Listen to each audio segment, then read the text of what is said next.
करेगा। निर्माल्य को तो लोग फेंकते हैं, तो भगवान के सामने रोने लगा वो। बोले प्रभु, लोग मुझे मल मास कहते हैं और मल शब्द से अच्छी ध्वनि नहीं निकलती, मल शब्द से अच्छी सुरभि नहीं आती, इसलिए मैं सुरभित कैसे होऊंगा। तो भगवान ने बड़े प्यार से उसके शीश पर हाथ फेरते हुए कहा कि मैं तुझे अपना नाम दे रहा हूँ, मेरा नाम पुरुषोत्तम है। आज से लोग तुझे पुरुषोत्तम के रूप में जानेंगे और तेरा सम्मान करेंगे। 30 दिन लगातार, 1 माह ये अवधि रहने वाली है। पुरुषोत्तम का स्मरण करेंगे और पुरुषोत्तम की उपासना करेंगे। तो आज से ये शुभ मास प्रारंभ हो रहा है, मलमास नहीं, और उसका शुभारंभ आपने इस पवित्र प्रांगण से कर दिया है। मैं यहाँ पर उपस्थित जो संत कभी मरते नहीं, वो अमर हैं, क्योंकि उन्होंने अमरता का ही पाठ पढ़ा है। वयम सर्वे अमृतस्य पुत्रा, हम सब अमृत की संतान है। इसलिए शरीर तो नष्ट होता है, लेकिन शरीर के अंदर रहने वाला चैतन्य वो कभी विनष्ट नहीं होता और वो हमेशा विद्यमान सत्ता है। ऐसा मान करके मैं ब्रह्मलीन साकेत वासी पूज्यपाद निक्कुदास जी महाराज को प्रणाम करता हूँ। उनके उत्तराधिकारी के रूप में, उनका प्रतिनिधित्व करने वाले, समाज का मार्गदर्शन करने वाले पूज्यपाद स्वामी श्री सीताराम दास जी महाराज मेरे समीपस्थ विराजमान है। मैं उनके समर्थ चरणों को नमन करता हूँ। संस्कृत बोर्ड जो मध्य प्रदेश शासन का है, जैसे मध्य प्रदेश गो संवर्धन बोर्ड है, हम लोगों को जो सरकार के द्वारा स्टेटस मिला है वो स्टेटस अपनी जगह पर है, पर उसको लेकर के हम नहीं घूमते कभी। हम अपने दायित्व बोध के साथ पूरे मध्य प्रदेश का भ्रमण करते हैं। महर्षि पाणिनि जी की संस्कृत व्याकरण की परंपरा, चाहे वो नव्य व्याकरण की हो, चाहे वो प्राच्य व्याकरण की हो, वो परंपरा भारतवर्ष में लुप्त न होने पाए और उसकी धारा मध्य प्रदेश से ही पैनी हो, इस दृष्टि से हमारे आदरणीय श्री भरत बैरागी जी संस्कृत बोर्ड के दायित्व का निर्वहन कर रहे हैं। मैं उनकी गरिमापूर्ण उपस्थिति को नमन करता हूँ। यहाँ पर विराजमान आप सभी सुधी श्रोता महानुभाव भिन्न भिन्न संस्थाओं का प्रतिनिधित्व कर रहे हैं। गायत्री परिवार भारत माता मंदिर के बगल में ही रहता है हरिद्वार में, और हमारा नित्य वहाँ आना जाना होता है जब मैं हरिद्वार में रहता हूँ। वहाँ के प्रबंधाधिकरण के एक एक पदाधिकारी से मेरा परिचय है। मेरे गुरु जी को साल में एक बार आचार्य श्री राम शर्मा जी भोजन कराते थे और कहते थे मैं गृहस्थ हूँ, ऋषि परंपरा का प्रतिनिधि हूँ मैं, और इसलिए ऋषियों को, अपने मुनियों को भोजन कराना चाहिए। 2 परंपरा इस देश में चलती है, एक ऋषि परंपरा और एक मुनि परंपरा। ऋषि परंपरा रिसर्च करती है रात दिन, और मुनि परंपरा जो है वो थ्योरी लिखती है। तो थ्योरिटिकल और प्रैक्टिकल ये शब्द तो बहुत चल रहे हैं आज के समय में। तो थ्योरी लिखने वाले तो मुनि होते हैं, और जो ऋषि होते हैं वो बहुत अनेक प्रकार से अनुसंधान करते हैं। तो अनुसंधाताओं की परंपरा और अनुसंधान के लिए विवरण तैयार करने की परंपरा भारतवर्ष की अत्यंत प्राचीन परंपरा है। तो आचार्य श्री राम शर्मा वो कहते थे कि हम तो साधु संत महात्माओं के अनुयायी हैं, और इसलिए ऋषि परंपरा गृहस्थ परंपरा होती है। तो एक सन्यासी का, एक विरक्त का, वीतरागी का भोजन कराना उनका कर्तव्य होता है। तो मेरे प्रातः स्मरणीय, अर्चनीय, वंदनीय ब्रह्मलीन पूज्यपाद स्वामी सत्यमित्रानंद गिरी जी महाराज, निवृत्त शंकराचार्य, भारत सरकार के द्वारा पद्म भूषण विभूषित, उनको वो हमेशा साल में एक बार अपने हाथ से माता जी और आदरणीय आचार्य जी भोजन कराते थे।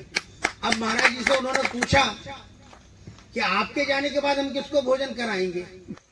तो मुझे वहां के ही ऋषियों ने बताया कि बोले हमारा एक ही सन्यासी है जो हमारी परंपरा का निर्वहन करेगा।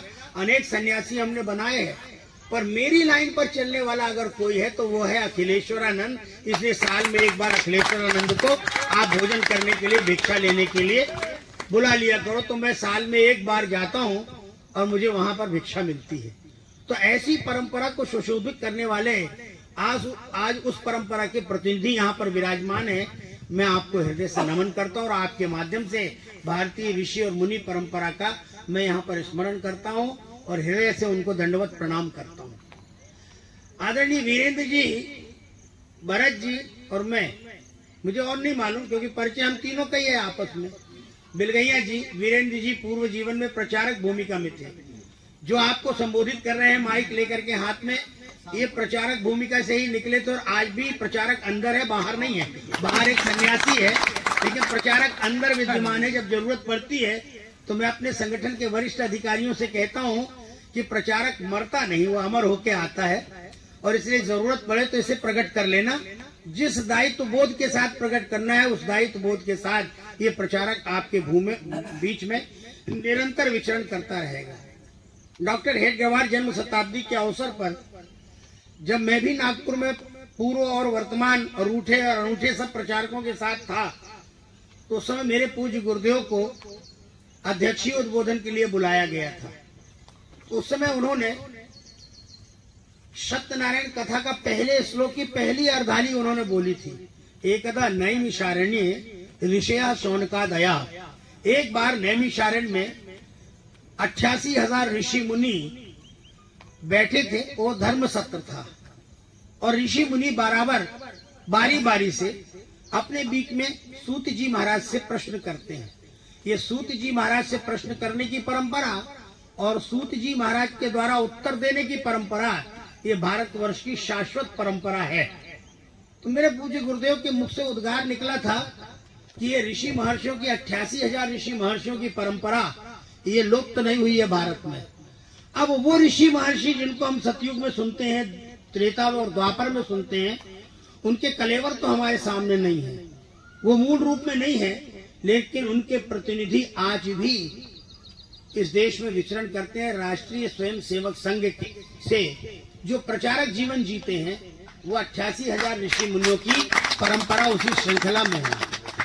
आचार्य श्री राम शर्मा जी ने जो गायत्री परिवार में ऋषि परंपरा दी है, उसी परंपरा से उन्होंने वर्तमान ऋषियों को तैयार किया। इसलिए आज भी भारत में 88,000 ऋषि मुनि निरंतर विचरण करते रहते हैं और समय समय पर वो भारतवर्ष के वन प्रांतर में, वनाच्छादित क्षेत्रों में और नैमिषारण्य की उस परंपरा को जीवित रखते हैं। मैं यहाँ सवेरे जब चला बैतूल से, तो मुझे बड़ा आनंद आ रहा था। कल से मैं आनंद ले रहा हूँ, क्योंकि कल मैं जबलपुर से निकला था, संस्कार धानी से, जाबाली ऋषि की नगरी से, बरसते पानी में निकला था और अपने आज से 52 वर्ष पुराने जीवन को याद कर रहा था। जब मैं 13 वर्ष की आयु में था, घर से भाग गया ऋषियों के बीच में, और वहां आकर के जहां मार्कंडेय ऋषि ने तपस्या की है, तिलवारा घाट में एक बड़े विशाल पीपल वृक्ष के नीचे कुछ महात्मा थे, उनके बीच में बैठ गया और मैंने कहा मैं घर से भाग के आया हूँ, मुझे बाबा जी बनना है।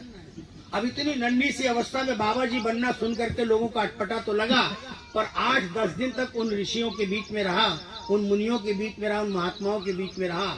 तो जब मैं उसी घाट के तट से निकला, उसी स्थान से, तो मेरा मन मयूर नृत्य करने लगा और मुझे इतने आनंद की अनुभूति हुई कि धन्य है ये भारतवर्ष की परंपरा कि आज भी भारत की सरिताओं के तट पर, आज भी भारत की पर्वत श्रेणियों में, आज भी भारत के वनाच्छादित क्षेत्र में उन ऋषियों के प्रतिनिधि तप करते हुए दिखाई पड़ते हैं। और मैं घूमता हुआ, मुझे बार बार वीरेंद्र जी का फोन आ रहा था, मैं बड़े असमंजस में था। ना कहने की आदत नहीं है। 1 महीना पहले एक हमारे प्रचारक जीवन के साथी यहाँ आए थे, उन्होंने मुझे बताया, वो जन अभियान परिषद के इस समय डिप्टी डायरेक्टर हैं, उन्होंने कहा कि मैं यहाँ आया हूँ, अपने प्रचारक जीवन के एक साथी मुझे मिले हैं, आप उनसे बात करिए, वो आपको आमंत्रित करना चाहते हैं। उन्होंने मुझे कहा कि आपको आना है महाराज जी। मैंने कहा आ जाऊंगा, क्योंकि ना कहने का स्वभाव नहीं है, पर कभी कभी वचन देकर के ऐसी परिस्थिति, ऐसा धर्म संकट खड़ा होता है। आज मुझे सीधी में होना चाहिए था। 4 गौशालाओं का एक साथ शुभारंभ होने वाला है 20 तारीख को। वहां से बार बार फोन आ रहा है, वहां भी हाँ कह दिया और यहाँ भी हाँ कह दिया। दूरी इतनी कि मैं अभी अगर गाड़ी में बैठूं तो सीधी नहीं पहुंच सकता समय पर। तो सीधी वालों को थोड़ा संतोष दे करके मैंने कहा अपने प्रचारक जीवन के भाई को मैं उसे कैसे रुष्ट करूं, क्योंकि मुझे तो उसके साथ ही हमेशा जीवन बिताना है, क्योंकि हमारा प्रचारक मरा नहीं है, जीवित है। और इसलिए बंधु बैठे हुए हैं, मैं आपका हृदय से अभिनंदन करता हूँ। आपके हृदय में विराजमान राष्ट्र निष्ठा, धर्म निष्ठा, गो निष्ठा, जीवन मूल्यों के प्रति समर्पण का भाव और 1 महीने लगातार अनुष्ठान में सम्मिलित होने का, सहयोग करने का जो आपके हृदय का संकल्प है, मैं उसकी सराहना करते हुए और अब गियर बदलने का प्रयत्न कर रहा हूँ। ये गियर बहुत देर तक चला लिया मैंने, अब दूसरे गियर में गाड़ी ला रहा हूँ अपने। मुझे बहुत अच्छा लगा यहाँ आकर के, जो कुछ भी यहाँ मैंने देखा, वास्तव में प्राचीन काल के ऋषियों की परिकल्पना यहाँ साकार होते दिखाई पड़ रही है। जब मेरा प्रोटोकॉल आया यहाँ पर, तो मैंने अपने प्रोटोकॉल अधिकारियों से कहा कि आप भी चलेंगे क्या। सामान्यतः मैं प्रोटोकॉल की चिंता नहीं करता, लेकिन सूचना जरूर जाती है कि मैं किस जिले में जा रहा हूँ, तो कई दृष्टि से ये बहुत आवश्यक भी होता है और अनावश्यक इस दृष्टि से होता है। जब प्रोटोकॉल के अधिकारी आगे आगे चलने लगते हैं तो मेरी गाड़ी की स्पीड इतनी कम कर देते हैं कि मुझे बोरियत होती है। तो इसलिए उनको मैं इसलिए डरते हैं कि हमें हमारे पावर मालूम है। यद्यपि मैं मुख्यमंत्री जी के विभाग काम कर रहा हूँ गौ संवर्धन बोर्ड में, चेयरमैन तो वही है बोर्ड के, उनकी एक कार्य परिषद बनाते हैं वो, उस कार्य परिषद का मैं चेयरमैन हूँ और इसलिए स्टेटस कैबिनेट मंत्री का दिया हुआ है। इसलिए यह सुनने में मुझे बहुत प्रसन्नता नहीं होती। आपको लगता होगा कैबिनेट मंत्री बड़ा कोई ऐसा आया है, कोई बड़ा तोपची आया है यहाँ पर जो कुछ न कुछ करके जाएगा। तो मैं बता रहा हूँ कि मैं तो, मेरे पास तमंचा भी फुट से आवाजी करने वाला है, वो कहीं कोई लक्ष्य भेद नहीं कर सकता। लेकिन जो कुछ भी मैंने आप सबके मुंह से वृत्ति के रूप में सुना और जो एक संत का संकल्प है, मैं एक बात कहना चाहता हूँ। और यहाँ बैठे प्रशासनिक अधिकारी, चाहे वो इंटेलिजेंस से आए हो और चाहे वो हमारे प्रोटोकॉल में आए हो, वो एक बात सुन लें कि हमें लकीर के फकीर नहीं होना है। और ये मैं बैतूल जिले को ही ध्यान में रख करके कह रहा हूँ, क्योंकि मेरे पास गौशालाओं के पत्र आए, उनकी गुहार आई कि कलेक्टर हमको अनुदान नहीं दे रहा। हमने क्यों नहीं दे रहा, कलेक्टर से पूछा गया तो कलेक्टर ने कहा कि आपका जो मार्गदर्शी सिद्धांत हमारे पास आया है, जो आपके वरिष्ठ अधिकारी जो वीसी लेते हैं उसमें जो बोलते हैं, वो ये कहते हैं कि किसी भी गौशाला को अनुदान तब मिलता है जब वो गौशाला हमारे यहाँ पंजीकृत हो, नंबर 1। तो पंजीकृत तो गौशालाएं हैं यहाँ बैतूल जिले में, लेकिन 100 गोवंश होगा तो ही अनुदान मिलेगा। अब कई ऐसे भी आ रहे हैं जिनके पास 38 है, जिनके पास 28 है, तो हम उन्हें अनुदान कैसे दें, आप मार्गदर्शन करो। हमने कहा कोई गृहस्थ ये तय कर ले शादी के बाद कि मेरा चौथा लड़का जब होगा तब मैं पहले लड़के को पोषण आहार दूंगा, तो चौथे तक वो रहेगा क्या, पहला वाला जिंदा रहेगा क्या? ये तो नासमझी भरी बात हो गई। और आप प्रशासनिक अधिकारी लकीर के फकीर बनकर के अगर रहोगे तो गौशालाएं कभी चल नहीं पाएंगी। क्यों उन 38 गायों को, 28 गायों को भोजन नहीं मिलना चाहिए क्या, वो मर जाए भूखी? तो बोले ये तो विचारणीय प्रश्न आपने हमारे सामने दाग दिया।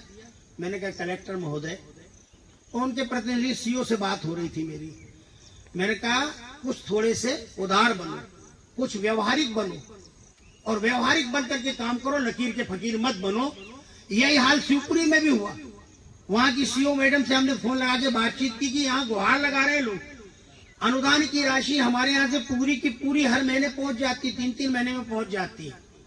हमारे पास आज की तारीख में भी किसी गौशाला का पेंडिंग नहीं है पैसा। हमने 16 करोड़ में, 16 करोड़ के बजट में 2016 में हमने काम शुरू किया था और आज 2023 है। उसी समय हमको 100 करोड़ की आवश्यकता थी।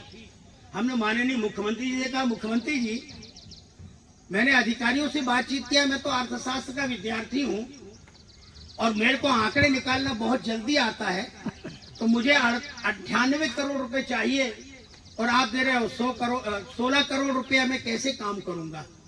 इसलिए मुझे पूरा पैसा दीजिए, तब मैं गायों के साथ भी न्याय करूंगा, गौशालाओं के साथ भी न्याय करूंगा।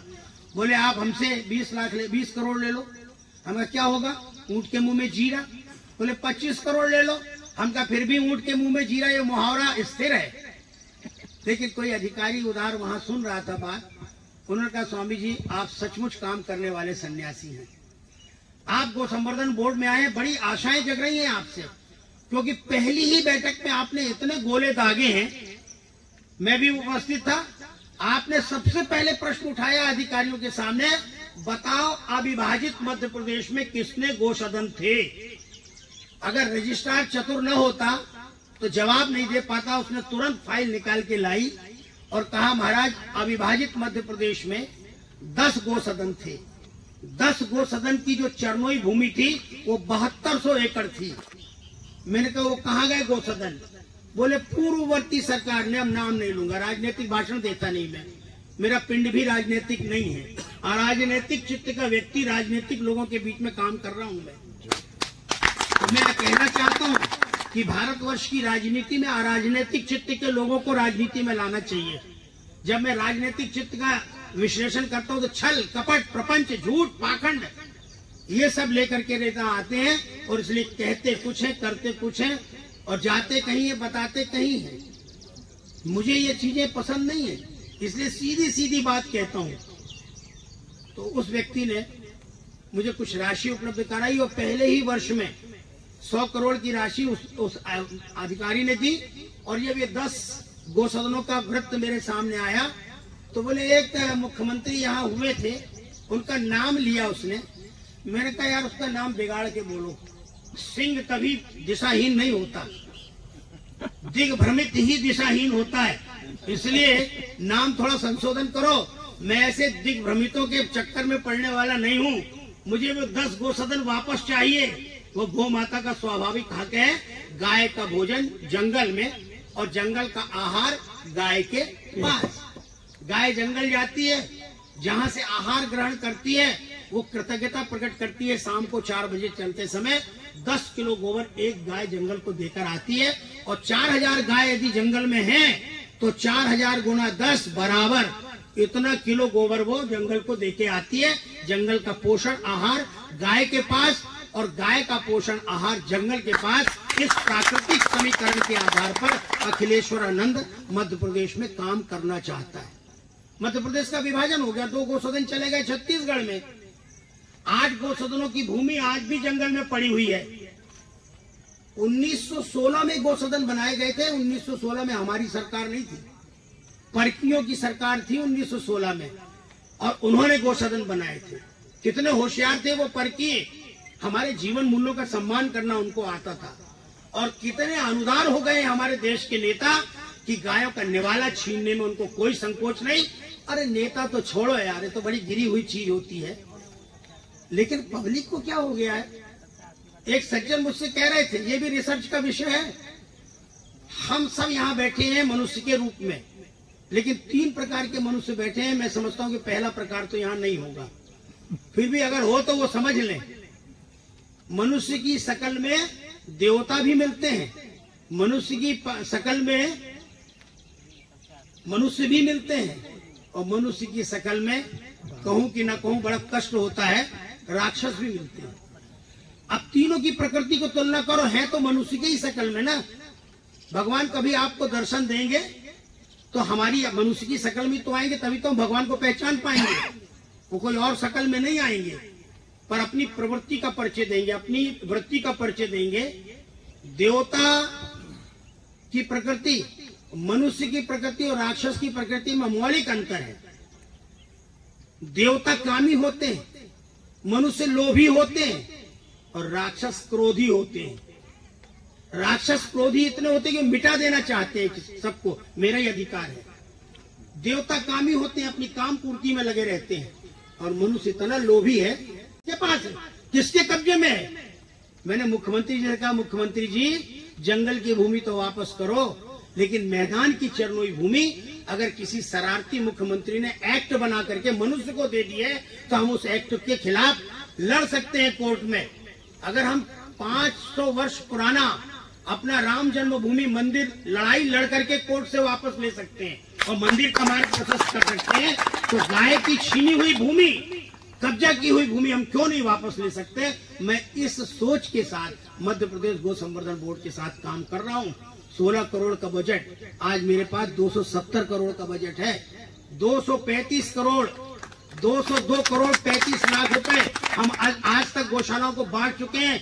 64 करोड़ के बैलेंस में चल रहे हैं हम, और 3 महीने की तिमाही नए सत्र की, चूंकि हमें मालूम है कि चुनावी वर्ष है ये, तो 3 महीने का पैसा हमने परसों जारी कर दिया है। आज गौशालाओं आज नोटिस जारी हुए जिलों में कि आइए आपका पैसा 3 महीने का आ गया है, मिलने वाला है। और 3 महीने का और देने की हम तैयारी कर रहे हैं, क्योंकि चुनाव पीरियड में हम पैसा नहीं दे पाएंगे। इसलिए गाय पैसे के अभाव में दुखी न हो, इस दृष्टि से मध्य प्रदेश सरकार काम कर रही है। आपने यहाँ पर गौ सेवा का प्रकल्प भी मुझे सुनाया है, आपने संस्कृत की बात भी कही है। वास्तव में मैं अधिकारियों से कहना चाहता हूँ और गुप्तचर विभाग से सूचना भी भेजना चाहता हूँ शासन की ओर, कि भारत के जंगलों में ऋषि मुनियों का निवास होता है। भारत के जंगलों में ऋषि मुनियों के द्वारा चलाए जाने वाले सामाजिक और सांस्कृतिक सेवा प्रकल्पों की स्थापना होती है। हमें कब्जाधारी या कब्जा करने वाले न माना जाए, क्योंकि हमारी परिणति स्वाभाविक जंगल के साथ है। हम प्रकृति के उपासक हैं, हम परमात्मा के उपासक हैं। अगर प्रकृति के बीच में कोई महापुरुष बैठ जाता है तो वो प्रकृति का दोहन नहीं करता, वो प्रकृति का संरक्षण करता है, प्रकृति का वो शोषण नहीं करता। इसलिए हम उस दिशा में काम कर रहे हैं। मुझे मालूम है मेरे अधिकारी यहाँ आने में क्यों संकोच करते हैं, मुझे कोई संकोच नहीं। मैं इसलिए आया कि ऋषि परंपरा का एक तरुण तेजस्वी तपस्वी एक पूर्व प्रचारक यहाँ काम कर रहा है, लगन के साथ कर रहा है, तो हमें उसका सहयोग करना चाहिए। और किस हद तक करना चाहिए और कैसे करना चाहिए उसकी विधि भी हमको निकालनी पड़ेगी। गोरक्षा का संकल्प हो रहा था 12-13 अप्रैल को। माननीय मुख्यमंत्री जी को मैंने ज्ञापन सौंपा है कि मुझे वो 10 गौसदन जो भंग कर दिए गए हैं, 8 गौसदन मध्य प्रदेश में, उन्हें आप बहाल करने की घोषणा करो। अभयारण्य की कंसेप्ट को हमने विलोपित कर दिया, इसलिए कोई भी अभयारण्य शब्द का उपयोग न करे। हम अभयारण्य नहीं बना सकते। अभयारण्य जो है, अरण्य जो है वो प्रकृति बनाती है। हम प्राणियों के जीवन में संकट न हो परस्पर, इसलिए वहां अभयत्व निर्माण करते हैं। लेकिन गाय के लिए अभयारण्य की नहीं, गाय के लिए जरूरत है गो वंश वन्य विहार, ये शब्द हमने दिया है। और इसलिए गोवंश वन्य विहार की अवधारणा पर हम काम कर रहे हैं। कभी कभी बड़े अधिकारी भी भ्रमित हो जाते हैं, वो अभयारण्य का ही प्रस्ताव भेज रहे हैं। अब एक अभयारण्य हमने आगर मालवा में बना भी दिया तो हम चला नहीं पाए। पथमेड़ा के एक स्वामी जी को बुलाना पड़ा हमको कि आपके पास 3 लाख गोवंश है राजस्थान में। महाराज 3 लाख गोवंश का संचालन आज 20-25 साल से लगातार कर रहे हैं, कोई अव्यवस्था नहीं है वहां पर। हमने उनको बुलाया, इसलिए हम इस धारणा पर काम कर रहे हैं कि गौशालाएं सरकार नहीं चलाती, प्रशासनिक तंत्र नहीं चला सकता। गौशालाओं के संचालन का काम सामाजिक संस्थाओं को करना चाहिए, स्वयंसेवी संस्थाओं को करना चाहिए। अंग्रेजी में एक शब्द चल गया है, क्या कर रहे हो आजकल? एक एनजीओ में काम कर रहे हैं। एनजीओ मैंने खाने पीने वाले संगठन में काम कर रहे हैं। जिसको देखो वो ये एनजीओ में बड़ा भारी फैशन समझ रखा है। अरे जितने सामाजिक संगठन है वो सब एनजीओ है भाई, नॉन गवर्नमेंट ऑर्गेनाइजेशन, उनमें काम कर रहे हैं। ये संगठन जो ग्राम संस्कृति संरक्षण समिति आपने बनाई है, ये एनजीओ है, इसके माध्यम से आप काम कर रहे हैं। इसलिए ऐसे एनजीओ को प्रोत्साहित करने की आवश्यकता है। पुरुषोत्तम मास 1 महीने तक चलेगा, इसमें धार्मिक अनुष्ठान चलेंगे। भारत की पहचान दुनिया में धर्म और संस्कृति और अध्यात्म के आधार पर बनी है, इसलिए हम भारत की ये पहचान बनाए रखना चाहते हैं और इसलिए हम इसे प्रोत्साहित करते हैं। हिंदू राष्ट्र की बात बहुत करी जा रही है। अरे हिंदू राष्ट्र बनाना नहीं है, हिंदू राष्ट्र है। हम हिंदू हैं, हम हिंदुस्तान में रहते हैं। मुझे पाकिस्तान में रहने का अवसर मिला, 14 दिन लगातार मैं पाकिस्तान की धरती पे घूम के आया हूं। वो तो टूटने के कगार पर है। दो पाकिस्तान की अम्मा के पेट में 2 शिशु मचल रहे हैं, एक बलूचिस्तान और एक सिंध नाम का। वो पैदा होना चाहते हैं। हमने कहा उनकी प्रसव की वेदना को समझो और आसानी से उनका प्रसव होना चाहिए। सर्जरी करना पड़ेगा, सर्जरी करके 2 बालकों को निकालना पड़ेगा। ये भारत का अविभाज्य अंग है, हम कैसे छोड़ दें उसको? तो एक मुहिम हम वहां चला के आए हैं और आप सुन रहे हैं पाकिस्तान की स्थिति क्या हो रही है। कंगालियत के कगार पर भुखमरी के का वो शिकार हो रहा है और हम चाहते हैं कि वो भुखमरी का शिकार हो और अंत में अपनी मूल धरती के साथ वो जोड़ने का विचार करें। लेकिन भारतवर्ष में हमको चुनौतियां मिल रही हैं। हम चिल्ला रहे हैं भारत हिंदू राष्ट्र बने, भारत। अरे हिंदू राष्ट्र तो भारत है, लेकिन हिंदू राष्ट्र में किन किन चीजों की? केवल संवैधानिक रूप से हिंदू राष्ट्र घोषित करवाना चाहते हो? कल हो जाएगा संवैधानिक रूप से हिंदू राष्ट्र घोषित। मैं विश्वास पूर्वक कह रहा हूं, जनवरी का महीना आने दीजिए आप। 2024 की जनवरी में भगवान श्री राम के मंदिर पर भगवान श्री राम की भव्य और दिव्य प्रतिमा उसी स्थान पर स्थापित होगी जहां पर उनका जन्म हुआ है। और याद रखना, जब हम राम मंदिर के शिखर पर भगवा ध्वज लहराएंगे, वो इस देश को हिंदू राष्ट्र घोषित करने वाला दिन होगा। इसलिए हिंदू राष्ट्र तो है, हमें घोषित करना है सामूहिक रूप से। और इसलिए अब एक कुछ लोग और मांग कर रहे हैं हमसे कह रहे हैं महाराज इतना मुखर बोलते हो, गाय को राष्ट्रमाता क्यों नहीं घोषित करवा देते? सुनो, कान खोल करके सुन लो। गाय को राष्ट्रमाता की मांग करने वालों, वेद कहता है गावो विश्वस्य मातरा, गाय पूरे विश्व की माता है। तो उसकी व्याप्ति को इतनी छोटी करना चाहते हैं कि राष्ट्रमाता बना दो उसको। केवल भारत की भौगोलिक सीमाओं में गाय को सिमेटना चाहते हो। अरे गाय का विस्तार उस परब्रह्म परमात्मा की तरह है जो हर जगह विद्यमान है। इसलिए गावो विश्व से मात्रा, इस मंत्र को छोटा मत करो, गाय की व्याप्ति को छोटी मत करो, उसकी व्याप्ति को अपने सेवा के माध्यम से। अच्छा, मैं तो अर्थशास्त्र का विद्यार्थी, थोड़ी सी बात कह के बात को पूरी कर देता हूँ। लोग कहेंगे कि वीरेंद्र जी की राह पकड़ लिया आपने, क्योंकि हम बार बार मना करवा दे, वीरेंद्र जी सारी भूमिका यही रख दोगे क्या आ जाई? तो मैं भी सारी भूमिका यहाँ रखने के मन में नहीं हूँ हमारा स्थिति में, पर आपको बताना चाहता हूँ, गाय विश्व का अर्थशास्त्र है। आर्थिक दृष्टि से अगर पूरे विश्व को समृद्धि के शिखर पर ले जाना चाहते हो, और 2040 में आप कौन कौन होंगे मुझे पता नहीं, पर मैं 2040 में नहीं रहूंगा। आयु पूरी हो जाएगी, मैं 68 वर्ष पूरे करके 69वें वर्ष में